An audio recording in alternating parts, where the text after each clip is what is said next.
Hey guys, welcome back to my channel. Today I wanted to talk about one of the roommates that they mentioned in the probable cause affidavit that had the initials DM. And I think most of you know what her name is, but I'm just not going to really say her name just because, there's a reason they don't want her name out there, so I'll just say DM. And I just wanted to say, what I felt about DM.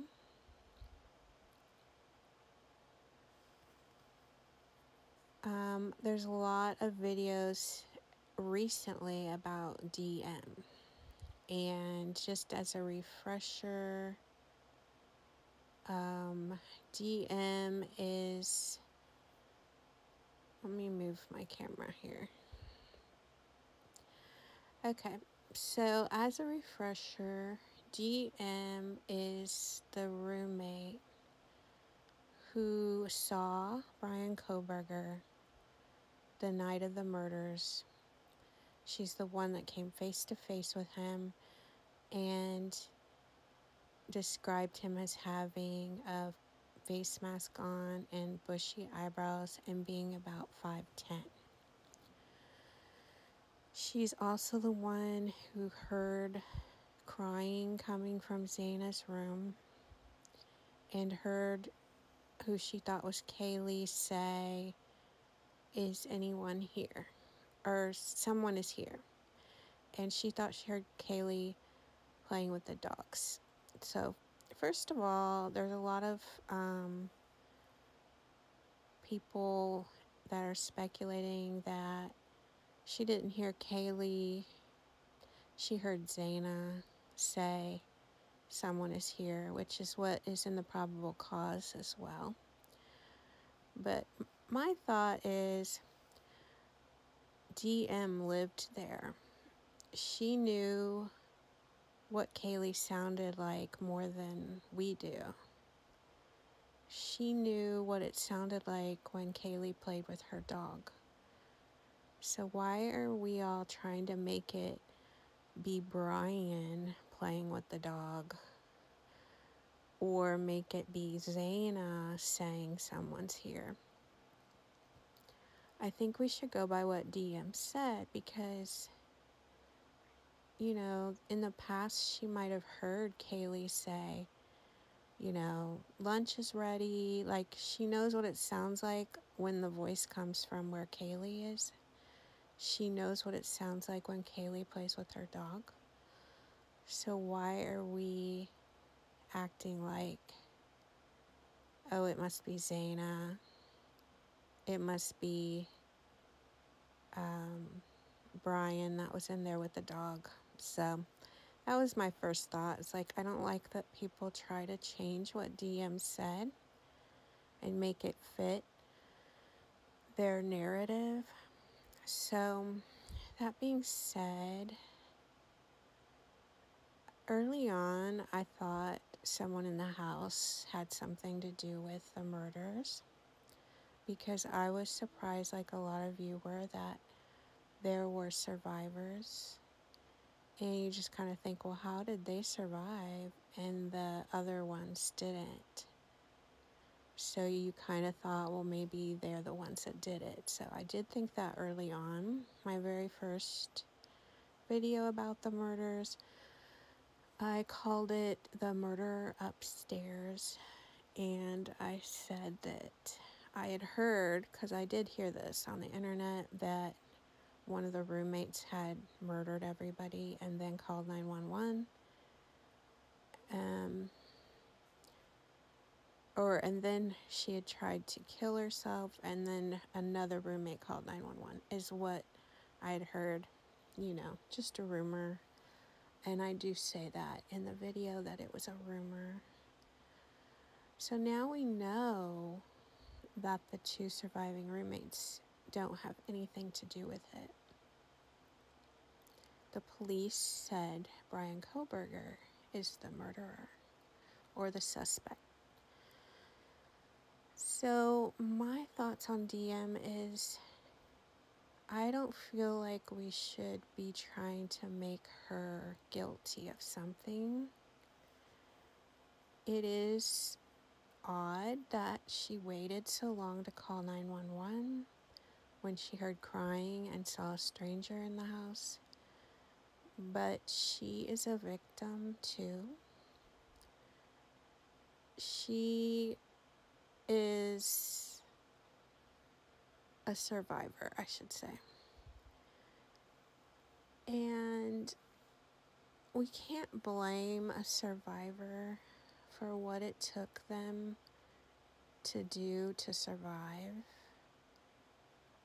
We weren't in her shoes. Like, we don't know the terror she felt. And she's young. Like, she didn't experience this before. And there's like a saying that, like, if you survived, you did something right, you know? And you can't say, oh, she should have done this and this, because what if she did that and she died and was another victim? We don't know, you know? We don't know that Bryan was waiting outside. Like, she might have thought Bryan was waiting, listening for her. If she called 911, maybe he was going to come back. She was probably terrified, you know? Although I do think it's good that now you can text 911, but I'm not going to judge her like a lot of other channels judge her and blame her, because she survived and she did what she had to do to survive. Of course, we wish she would have called 911 sooner.